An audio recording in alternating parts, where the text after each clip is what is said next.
Okay बेटा, हम chapter read out कर रहे थे कंपैरेटिव मेथड। इसमें हमने development of comparative method, meaning, nature and इसका जो ऑपरेशन एस्पेक्ट, स्कोप, ये चीज़ें हमारी हो चुकी हैं। ये टॉपिक कंप्लीट हो चुके हैं।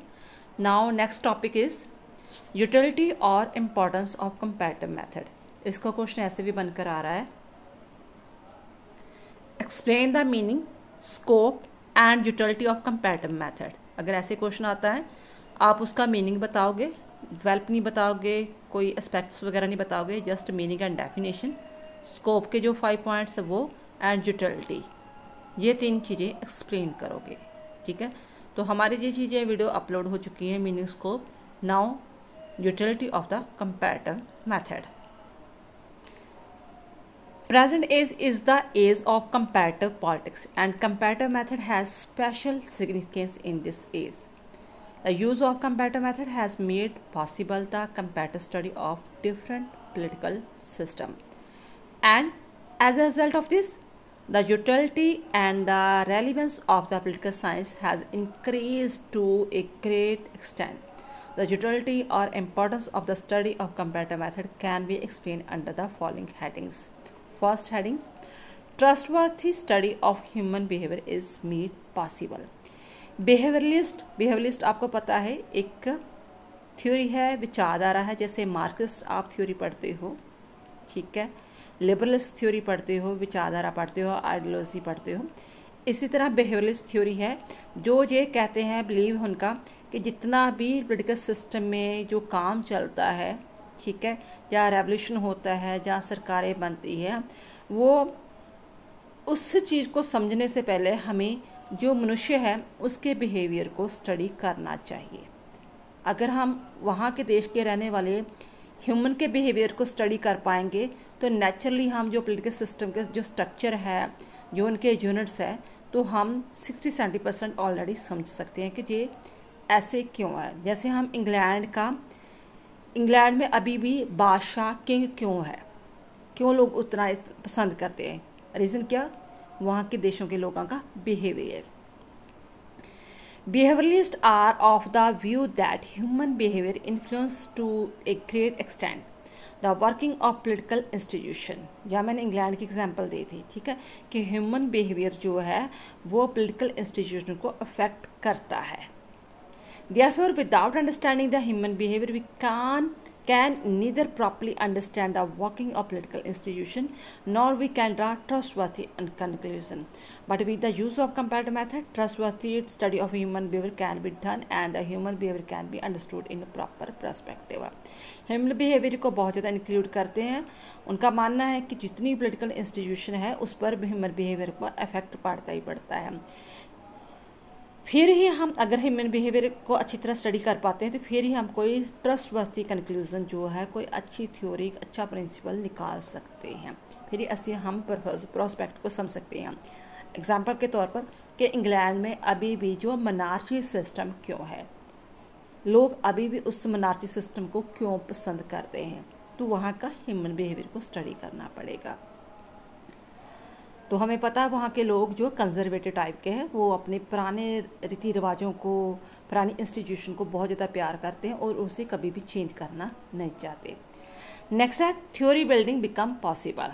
ऐसे जब हम स्टडी करते हैं कंपैरिजन वगैरह, तो नई थ्योरी आती है, टाइम टू टाइम समय से बनकर आती है। For the study of comparative politics, political theory of is of great significance because on the basis of political theory rational, scientific and systematic analysis. Rational, scientific and systematic analysis of concerned fact and political events is possible.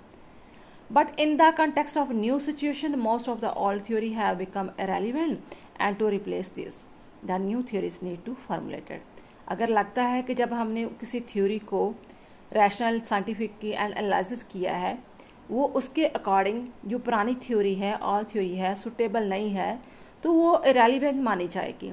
उसके स्थान पर जो new theory जो formulated वगैरह हो जाएगी। जैसे Aristotle के समय पर ये था कि नहीं, डेमोक्रेसी सबसे बेस्ट है, ठीक है। बट कई देशों में डेमोक्रेसी नहीं है, जैसे फ्रांस, इटली वगैरह में, तो वहाँ देश अच्छी तरह काम कर रहा है, चल रहा है, तो वो इस चीज़ को इम्प्लीमेंट करते हैं, थ्योरी बिल्डिंग बनती है कंपैरेटिव मेथड के दौरान। ऑल थ्योरी के स्थान पर अगर देखा जाए कि वो इन देशों के लिए इरेलीवेंट है, तो उसके स्थान पर नई थ्योरी फॉर्मुलेट होगी। Is very useful formulating a new theory suitable to a new situation. Next है revalidification of the existing political theory. Comparative politics is a laboratory. आपको पता है लैब में जाकर, हम साइंटिफिक लैब में जाकर चीज़ों को वेरीफाई करते हैं कि ये चीज़ें पॉसिबल है या नहीं है, ठीक है। तो इसी तरह पॉलिटिकल जो कंपैरेटिव मेथड भी जो है वो भी एक लेबोरेटरी की तरह काम करता है। कैसे? Where theories are continuously exam, जहाँ पर थ्योरी जो है, जो भी थ्योरी बनाई गई है वो एग्जाम होती है कि ये सचमुच में ही यहाँ पर ये चीज़ें लागू होती है कि नहीं। जैसे इंग्लैंड में सुप्रीम कोर्ट है, अब बन चुकी है 2005 में। तो जब कंपैरेटिव वाला स्टूडेंट है, जब इंग्लैंड की और अमेरिका का जुडिशरी रिव्यू को देखेगा, तो वहाँ देखेगा कि वहाँ की जो सुप्रीम कोर्ट है वो अभी भी पावरफुल नहीं है। वहाँ की जो पार्लियामेंट सिस्टम है वो ज़्यादा पावरफुल है, वो जो काम करती है वही सब कुछ पॉसिबल होता है। जुडिशरी जो है सिस्टम है, सुप्रीम कोर्ट है, एक नाम की है, रियलिटी में उसके पास इतनी पावर्स वगैरह नहीं है। तो कैसे पता चलता है? जब हम दो देशों के सेम यूनिट को लेकर कंपैरिजन करते हैं, रिसर्च करते हैं, एग्जाम करते हैं। Comparative political politics is a laboratory where the theory are continuously examined. Attempts are made to see whether theories expound in the past are still valid or not. जो past में theory जहाँ पर लागू हुई थी देशों में, वो अभी भी वैलिड है या नहीं है, ठीक है। Not fact is absolute truth as the undergone goes change with the time and the circumstances. Existing theories are tested with the help of the new tools and the new methods, and for this, the comparative method is of great use. With the use of comparative method, the theory which do not withstand the test of the present are discarded and new theories are formulated in their place. अगर लग रहा है जो पुरानी theory है, ठीक है, वो काम नहीं कर रही, कि पार्लियामेंट्री सिस्टम सही है, उसके स्थान पर प्रेसिडेंशियल सिस्टम ही लागू हो सकता है, ठीक है। जो डेमोक्रेसी सही है, डेमोक्रेसी के स्थान पर जो है मोनार्ची सिस्टम भी आ सकता है, अरिस्टोक्रेसी भी आ सकता है, ठीक है, डिक्टेटरशिप भी आ सकता है। जो थ्योरी वहाँ का पर काम नहीं कर रही सिचुएशन के अकॉर्डिंग, वो थ्योरी वहाँ पर कैंसिल करके नई थ्योरी वहाँ पर फॉर्मुलेट की जा सकती है। Generalisation become possible. जनरलाइजेशन होता है किसी चीज़ को देखना कि सिचुएशन के अकॉर्डिंग है कि नहीं, ठीक है।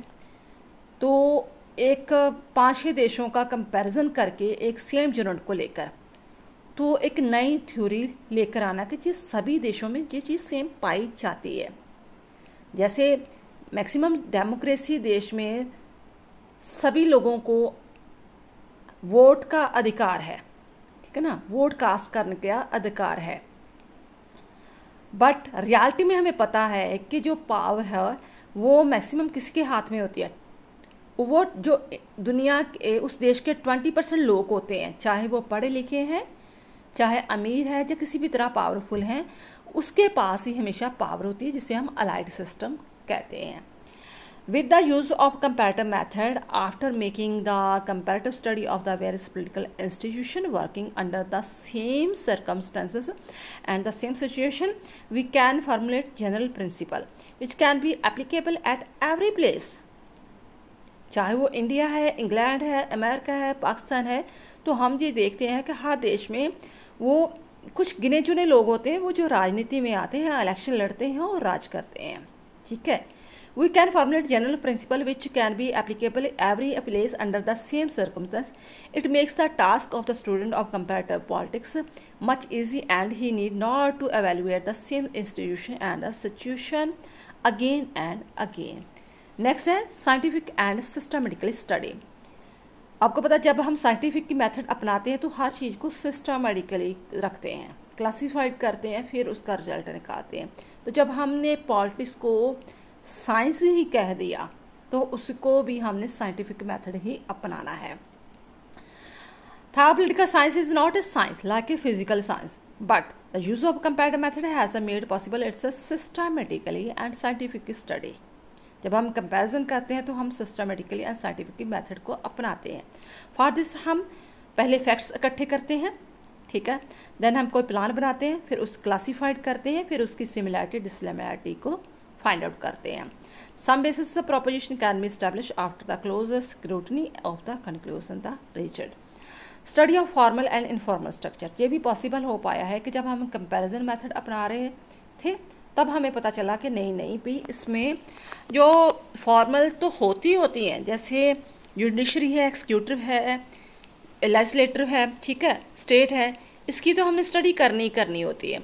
इसके साथ हम जो इनफॉर्मल है उसे भी स्टडी करते हैं। We know that political system is made of a combination of a formal and informal structure, like formal जो होगी executive, legislature and judiciary, and informal होगी caste groups, political parties, pressure groups वगैरह। हमें ये पता चलता है कि ये भी किसी न किसी तरह गवर्नमेंट के वर्क को इन्फ्लुएंस वगैरह करते हैं, ठीक है।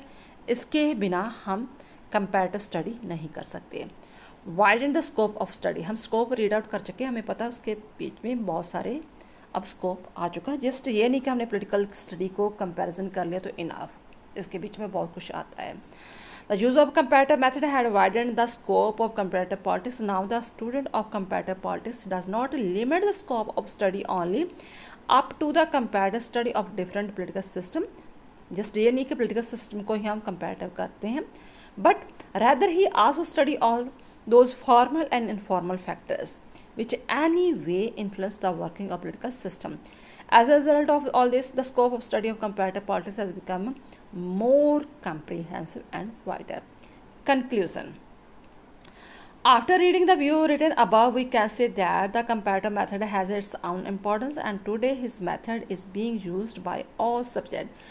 We have read in the beginning that Aristotle, the father of political science, has the credit of the being elder of his method meaningfully. क्योंकि हम इसे क्यों कहते हैं, क्योंकि अरिस्टोटल पहला विद्वान हुआ था ग्रीक का जिसने 158 देशों का जो कंपैरिजन किया था, पॉलिटिकल सिस्टम का कंपैरिजन किया था, उसने ये कंपैरिजन का मेथड अपनाया था। तब से ये चलता आ रहा है, 300 सदी में ये किया था उसने BC में, तो आज तक ये चीज़ चलती आ रही है। That this method was used from very beginning. By using the comparative method, we can draw trustworthy result, can formulate various principles, and can revalidate these, etc. I hope ये आपको टॉपिक अच्छी तरह समझ आया होगा। कोई भी चीज़ डाउट है या किसी भी टॉपिक पर आपको वीडियो चाहिए होगी तो आप कमेंट बॉक्स में लिख सकते हैं। लास्ट हमारा टॉपिक रह गया है limitation of the comparative method या difficulty in the way of comparative method. ये हम करेंगे नेक्स्ट वीडियो में। थैंक्स बेटा।